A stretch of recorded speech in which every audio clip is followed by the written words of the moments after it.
Bus ಎಲ್ಲರಿಗೂ ನಮಸ್ಕಾರ, welcome back to Sagar stories ಮಗ. ಫಸ್ಟ್ ಆಫ್ ಆಲ್ ಎಲ್ಲರಿಗೂ ಶುಭೋದಯ. ಮ್ಯಾಚ್ ಡೇ ಗೇಮ್ ಆನ್ ನಮ್ಮ RCBಗೆ. ಇವತ್ತು ಎಲ್ಲರಿಗೂ ಗೊತ್ತಿರೋ ಹಾಗೇನೆ ಮಸ್ಟ್ ವಿನ್ ಗೇಮು ನಮ್ಮ RCBಗೆ. ಇರೋವಂಥ ಮ್ಯಾಚ್ಗಳಲ್ಲಿ 5ಕ್ಕೆ 5 ಗೆಲ್ತು ಅಂದ್ರೂ ಕೂಡ ನಾವು ಕ್ವಾಲಿಫೈ ಆಗುವಂಥದ್ದು ಇನ್ನು ಪೆಂಡಿಂಗಲ್ಲಿ ಇರುತ್ತೆ, ನೆಟ್ ರನ್ ರೇಟ್ ಮೇಲೆ ಇರುತ್ತೆ, ಬೇರೆಯವ್ರು ಆಡೋದ್ರ ಮೇಲೆ ಇರುತ್ತೆ ಅಂತ ಎಲ್ಲರಿಗೂ ಗೊತ್ತಿರೋವಂಥ ವಿಚಾರಣೆ.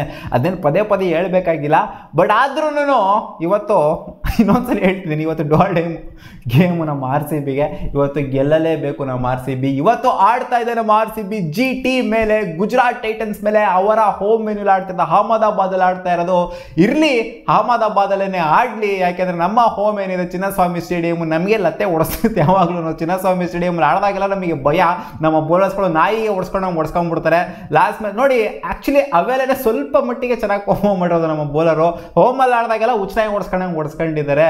ಲಾಸ್ಟ್ ಮ್ಯಾಚ್ ಬೇರೆ ಗೆದ್ಬಿಟ್ಟು ಬರ್ತಾ ಇದ್ದಾರೆ ನಮ್ಮ RCB. GT ಸ್ವಲ್ಪ ಅಷ್ಟೊಂದೇನು ಕನ್ವಿನ್ಸಿಂಗ್ ಆಗಿ ಕಾಣಿಸ್ತಾ ಇಲ್ಲ.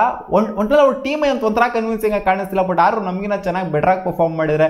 9 ಮ್ಯಾಚಲ್ಲಿ 4 ಮ್ಯಾಚ್ ಆಗಿದ್ದೀವಿ ನಾವು. 9 ಮ್ಯಾಚಲ್ಲಿ ಗೆದ್ದಿರೋದು ಕೇವಲ 2 ಮ್ಯಾಚು, ಸೋತಿರೋದೇ ಜಾಸ್ತಿ. 7 ಮ್ಯಾಚ್ನ ಸೋತ್ಕೊಂಡ್ಬಂದಿದ್ದೀವಿ. ಬಟ್ ಇಲ್ಲಿಂದ ಮೇಲ್ಗಡೆ ಹೋಗ್ಬೋದು ನಮ್ಮ RCB. ಇವತ್ತೇನು ಗೆಲ್ತು ಅಂತಂದರೆ ಮೇಲ್ಗಡೆ ಹೋಗುವಂಥ ಸಾಧ್ಯತೆ ನಮ್ಮ RCB ಇದೆ. ಯಾಕಂದರೆ ಮುಂಬೈ ಇಂಡಿಯನ್ಸ್ ಬೇರೆ ಹೊಗೆ ಹಾಕಿಸ್ಕೊಂಡಿರೋ ಲಾಸ್ಟ್ ಮ್ಯಾಚು. ನೋಡೋಣ ಏನಾಗುತ್ತೆ ಅಂತ. ವಿತ್ ಬೆಟರ್ ರನ್ ರೇಟ್ ಏನಾದ್ರು ಗೆಲ್ತು ಅಂತಂದರೆ ಒಬ್ಬಿಯಸ್ಲಿ ಮೇಲ್ಗಡೆ ಅಂತೂ ಖಂಡಿತ ಹೋಗ್ತಾರೆ. ಹೈಲಿ ಪಂಪ್ಡಪ್ ಆಗಂತೂ ಬಂದಿರ್ತಾರೆ ಅಂತ ಅನ್ಕೊಂಡಿದ್ದೀನಿ.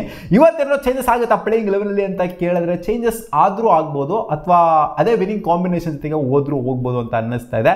ಮ್ಯಾಕ್ಸ್ವೆಲ್ ಅವರು ಬರ್ತಾರಾ ವಿಲ್ ಜಾಕ್ಸ್ ಅವರ ಜಾಗದಲ್ಲಿ ಅಂತ ಸ್ವಲ್ಪ ಜನ ಕೇಳ್ತಾ ಇದ್ದಾರೆ. ವಿಲ್ ಜಾಕ್ಸ್ ಲಾಸ್ಟ್ ಮ್ಯಾಚ್ ಅಷ್ಟೊಂದು ಪರ್ಫಾರ್ಮ್ ಮಾಡೋದಕ್ಕಾಗಲಿಲ್ಲ. 1 ಮ್ಯಾಚ್ ಮಾತ್ರ ಚೆನ್ನಾಗಿ ಪರ್ಫಾರ್ಮ್ ಮಾಡಿದರೆ. ಈ ಗ್ಯಾಪ್ನ ನೋಡ್ಕೊಂಡು ಮ್ಯಾಕ್ಸ್ವೆಲ್ಲು ಗ್ಯಾಪ್ ತೊಗೊಂಡ್ರೆ ಒಂದು ಸ್ವಲ್ಪ ಮ್ಯಾಚು ಇಲ್ಲ ವಾಪಸ್ ಬರ್ತಾರಾ ಅಂತ ಒಂದು ಕ್ಯೂರಿಯಾಸಿಟಿ ಇರುತ್ತೆ. ನಿಮಗೆ ಗೊತ್ತಿಲ್ಲ, ನನಗೆ ಎಲ್ಲೂ ಅಫಿಷಿಯಲ್ ಅಪ್ಡೇಟ್ ಕೊಟ್ಟಿಲ್ಲ ಮ್ಯಾಕ್ಸ್ವೆಲ್ ಬರ್ತಾರೆ ಅಂತ. ಸದ್ಯ ಮಟ್ಟಿಗೆ ನಾವು ಅದೇ ಸ್ಕ್ವಾಡ್ನ, ಅದೇ ಒಂದು 11ನ ರಿಟೈನ್ ಮಾಡ್ಕೊತಾರೆ ಅಂತ ಅಂದ್ಕೊಂಡಿದ್ದೀನಿ. ಇಂಪ್ಯಾಕ್ಟ್ ಪ್ಲೇಯರ್ ಆಗಿ ಬಂದು ಸ್ವಪ್ನಿಲ್ ಸಿಂಗು ಸಿಕ್ಕಾಪಟ್ಟೆ ಸಖತ್ತಾಗಿ ಇಂಪ್ಯಾಕ್ಟ್ನ ಲಾಸ್ಟ್ ಮ್ಯಾಚು ಮಾಡಿದ್ರು. ಅಂದರೆ ಎಲ್ಲ ಮ್ಯಾಚ್ನೂ ಅದೇ ಥರ ಇಂಪ್ಯಾಕ್ಟ್ ಮಾಡ್ತಾರೆ ಅಂತ ಎಕ್ಸ್ಪೆಕ್ಟೇಷನ್ ಇಟ್ಕೋಬೇಕು ನಾವು. ಬಟ್ ಮಾಡ್ತಾರೋ ಮಾಡೋದಿಲ್ಲೋ ಗೊತ್ತಿಲ್ಲ.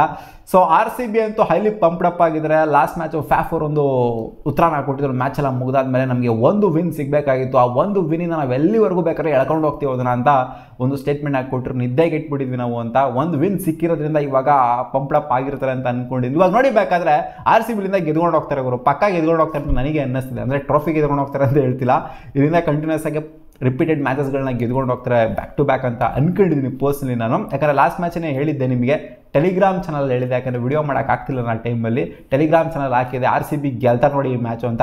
ಹಂಗೆ ಗೆದ್ರು. ಇವತ್ತು ಹೇಳ್ತಾ ಇದ್ದೀನಿ ನೋಡಿ, ಇವತ್ತು GT ಮೇಲೆ RCB ಗೆಲ್ತಾರೆ ಅಂತ ನನಗೆ ಸೆಲ್ಫ್ ಕಾನ್ಫಿಡೆನ್ಸ್ ಒಳಗಡೆಯಿಂದ ಒಂದು ಗಟ್ ಫೀಲಿಂಗ್ ಹೇಳ್ತಾ ಇದೆ. ಆ್ಯಕ್ಚುಲಿ ಈ ಅಹಮದಾಬಾದ್ ವೆನ್ಯೂ ಏನು ಅಷ್ಟೊಂದು ಹೈ ಸ್ಕೋರಿಂಗ್ ಏನಾಗಿಲ್ಲ. ಚೇಪಾಕ್ ಸ್ಟೇಡಿಯಂಗಿಂತ ಒಂದು ಸ್ವಲ್ಪ ಲೋ ಸ್ಕೋರಿಂಗ್ ಏನಾಗಿದೆ. 160 ಅರೌಂಡ್ ಇದೆ, 165 ಅರೌಂಡ್ ಅಹಮದಾಬಾದ್ ವೆನ್ಯೂಲಿ ಈ ಸಲ ರೆಕಾರ್ಡ್ ಆಗಿದೆ average first inning score. So ಅದರಿಂದ ಅಂಥ ಹೈ ಸ್ಕೋರಿಂಗ್ ಏನು ಎಕ್ಸ್ಪೆಕ್ಟೆಡ್ ಇಲ್ಲ. ಬಟ್ ಆದರೂ ಎಲ್ಲ ಮ್ಯಾಚ್ಗಳು ಕೂಡ 200 ಕ್ಲಾಕ್ ಆಗ್ತಿರೋದ್ರಿಂದ ಈ ಮ್ಯಾಚ್ ಕೂಡ 200 ಕ್ಲಾಕ್ ಆದರೆ ನಾವೇನು ಆಶ್ಚರ್ಯ ಪಡುವಂಥದ್ದೇನಿಲ್ಲ. ಇದೊಂಥರ 200 ಏನೋ ಒಂಥರ ಮಿನಿಮಮ್ ಸ್ಕೋರ್ ಆಗೋಗ್ಬಿಟ್ಟಿದೆ. IPL ಅಲ್ಲಿ 250 ಎಲ್ಲ ಮ್ಯಾಕ್ಸಿಮಮ್ ಸ್ಕೋರು. ಅದನ್ನು ಥ್ರೆಶೋಲ್ಡ್ ಇಟ್ಕೊಂಡ್ಬಿಟ್ಟಿರಲ್ಲ. 250 ಹೊಡಿಬೇಕು, 300 ಹೊಡಿಬೇಕು ಅನ್ನೋ ಥ್ರೆಶೋಲ್ಡ್ನ ಇಟ್ಕೊಂಡ್ಬಿಟ್ಟಿದ್ರು ಎಲ್ಲರೂ.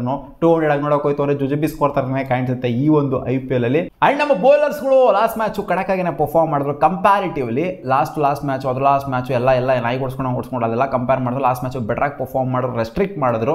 ಸೊ ನೋಡೋಣ ಈ ಮ್ಯಾಚು ಮತ್ತೆ ಅದೇ ಬೌಲಿಂಗ್ ಬರುತ್ತಾ ಅಥವಾ ಒರಿಜಿನಲ್ RCB ಬೌಲಿಂಗ್ ಬರುತ್ತಾ ಅಂತ ನಮಗೆ ಭಯ ಆಯ್ತಿದೆ.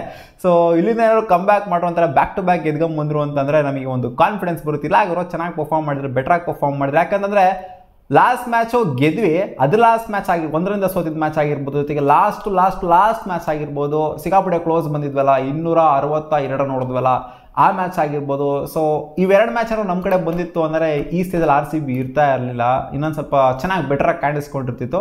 ಬಟ್ ಆಗಿದ್ದೆಲ್ಲ ಮಾತಾಡೋಕ್ಕಾಗೋದಿಲ್ಲ. ಇವಾಗ ಆಗಬೇಕಾಗಿರೋದ್ರ ಬಗ್ಗೆ ಮಾತಾಡಬೇಕು. ಇವತ್ತು ಮಸ್ವಿನ್ ಮ್ಯಾಚು. RCB ಸೋಲ್ತು ಅಂದರೆ ಗಾನ್ ಕೇಸ್ ಆಗೋಗ್ಬಿಡ್ತಾರೆ, ಔಟ್ ಆಫ್ ದ ಟೂರ್ನಮೆಂಟ್ ಆಗೋಗ್ಬಿಡ್ತಾರೆ, officially out of the tournament ಆಗ್ತಾರೆ. ಅದ್ರ ಬಗ್ಗೆ ಏನಕ್ಕೆ ಮಾತಾಡ್ತೀನ ಅಂತ ಹೇಳ್ತೀರಾ ನೀವು. Officially out of the tournament ಆಗೋದ್ರ ಬಗ್ಗೆ ಎಲ್ಲ ಮಾತಾಡಲ್ಲ, ಅಫಿಷಿಯಲಿ ಇನ್ ದ ಟೂರ್ನಮೆಂಟ್ ಬಗ್ಗೆ ಮಾತಾಡೋಣ. ಇವತ್ತು ಗೆಲ್ತಾರೆ, ನೋಡ್ತಾ ಇರಿ ಮಗ. ಸೊ ಓಕೆ, ನೆಕ್ಸ್ಟ್ ಮ್ಯಾಚ್ ಬಗ್ಗೆ ಮಾತಾಡೋಣ. CSK ಈಸ್ ಟೇಕಿಂಗ್ ಆನ್ ಇವತ್ತು SRH ಮೇಲೆ. SRH ಅವರ ಹೋಮ್ ಮೆನ್ಯೂ ಅಲ್ಲ, CSK ಅವರ ಹೋಮ್ ಮೆನ್ಯೂ ಚೇಪಾಕಲ್ಲಿ ಹಾಕಿದೆ. ಚೇಪಾಕ್ ಒಂಥರ ಹೈ ಸ್ಕೋರಿಂಗ್ ಮೆನ್ಯೂ ಆಗೋಗ್ಬಿಟ್ಟಿದೆ ಗುರು. ನಾರ್ಮಲಿ ಚೇಪಾಕಲ್ಲ ಲೋ ಸ್ಕೋರಿಂಗ್ ನೋಡ್ತಿದ್ವಿ ಲಾಸ್ಟ್ ಇಯರ್, ಎಲ್ಲ ಇಯರ್ ಕೂಡ ಲೋ ಸ್ಕೋರಿಂಗ್ ನೋಡ್ತಿದ್ವಿ. ಈ ಇಯರ್ 185 ಇದೆ ಆವರೇಜ್ ಫಸ್ಟಿಂಗ್ ಸ್ಕೋರು. ಸಿಕ್ಕಾಪಟ್ಟೆ ಸಲ 200 ಕೂಡ ಕ್ಲಾಕ್ ಮಾಡಿದರೆ CSK ಅವ್ರನ್ನೇ. ಆ್ಯಂಡ್ ಚೇಸ್ ಡೌನ್ ಕೂಡ ಇಲ್ಲಿ ಆಗಿದೆ 200+ ಚೇಪಾಕಲ್ಲಿ. ಲಾಸ್ಟ್ ಟೈಮ್ ಆದಾಗ ಚೇಸ್ ಡೌನ್ ಆಯಿತು, ನೋಡಿರ್ತೀರ ಅಂತ ಅನ್ಕೊಂಡಿದ್ದೀನಿ. 210 ಏನೋ ಚೇಸ್ ಡೌನ್ ಆಗಿದ್ದು, ಹೈಯೆಸ್ಟ್ ಚೇಸ್ ಡೌನ್ ಆಗೋಗ್ಬಿಟ್ಟಿದ್ದೀನಿ. ಸೊ ಬ್ಯಾಕ್ ಟು ಬ್ಯಾಕ್ ಬೇರೆ ಮ್ಯಾಚ್ನ ಸೋತ್ಬಿಟ್ಟು ಬರ್ತಾ ಇದ್ದಾರೆ CSK ಅವರು. ಒಂಥರ ಅಜೀಬಾಗಿ ಆಡ್ತಾ ಇದ್ದಾರೆ. ಈ ಕಡೆ ಸನ್ರೈಸ್ ಹೈದರಾಬಾದ್ ಕೂಡ ಲಾಸ್ಟ್ ಮ್ಯಾಚ್ನ ಸೋತ್ಬಿಟ್ಟು ಬರ್ತಾ ಇದ್ದಾರೆ. ಬಟ್ ಅವ್ರ ಕಾನ್ಫಿಡೆನ್ಸ್ ಸ್ವಲ್ಪ ಜಾಸ್ತಿ ಇದೆ ಸನ್ರೈಸ್ ಹೈದರಾಬಾದ್. ಅವ್ರು ಏನಿದ್ರು ನಾನು 300 ಹೊಡಿತೀನಿ ಅನ್ನೋ ಮೈಂಡ್ ಸೆಟ್ಟಲ್ಲಿ ಇದ್ದಾರೆ ಅವರು. ಬಟ್ CSK ಅವ್ರದ್ದು ಅಂಥ ಒಂದು ಮೆಂಟಾಲಿಟಿ ಏನಿಲ್ಲ. ಸೊ ನನಗೇನು ಅನ್ನಿಸ್ತಾ ಇದೆ, CSK ಅವರ ಹೋಮ್ ಮೆನ್ಯೂ ಸ್ವಲ್ಪ ಅಡ್ವಾಂಟೇಜ್, ಸೈಕಾಲಜಿಕಲ್ ಅಡ್ವಾಂಟೇಜ್ CSKಗೆ ಇದೆ ಅಂತ ಅನ್ನಿಸ್ತಾ ಇದೆ. ಆದ್ದರಿಂದ CSK ಗೆಲ್ಲುವಂಥ ಸಾಧ್ಯತೆ ನನಗೇನೋ ಕಾಣಿಸ್ತಾ ಇದೆ. ಬ್ಯಾಕ್ ಟು ಬ್ಯಾಕ್ ಸೋಲ್ ಆಗ್ಬೋದು ಸನ್ರೈಸ್ ಹೈದರಾಬಾದ್ಗೆ ಅಂತ ಅಂದ್ಕೊಂಡಿದ್ದೀನಿ. ಬಟ್ ಕ್ಲೋಸ್ ಮ್ಯಾಚ್ ಇರುತ್ತೆ ಸಿಕ್ಕಾಪಟ್ಟೆ ಅಂತ ಅಂದ್ಕೊಂಡಿದ್ದೀನಿ. ಈಸಿಯಾಗಂತೂ ಇರೋದಿಲ್ಲ, ಯಾಕಂದರೆ ಸಿಕ್ಕಾಪಟ್ಟೆ ಬಲಿಷ್ಠವಾಗಿರುವಂಥ ಬ್ಯಾಟಿಂಗ್ ಯೂನಿಟು.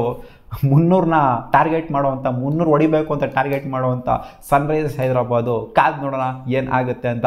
ಇವತ್ತು ನನ್ನ ಪ್ರಿಡಿಕ್ಷನು RCB ಮತ್ತು CSK ಗೆಲ್ಲುತ್ತೆ ಅಂತ. ನೋಡೋಣ ಏನಾಗುತ್ತೆ. ನಿಮ್ಮ ಪ್ರಿಡಿಕ್ಷನ್ ಕಾಮೆಂಟ್ ಸೆಕ್ಷನ್ ಕಾಮೆಂಟ್ ಮಾಡಿ ತಿಳಿಸಿ. ಸಿಗೋಣ, ಬಾ.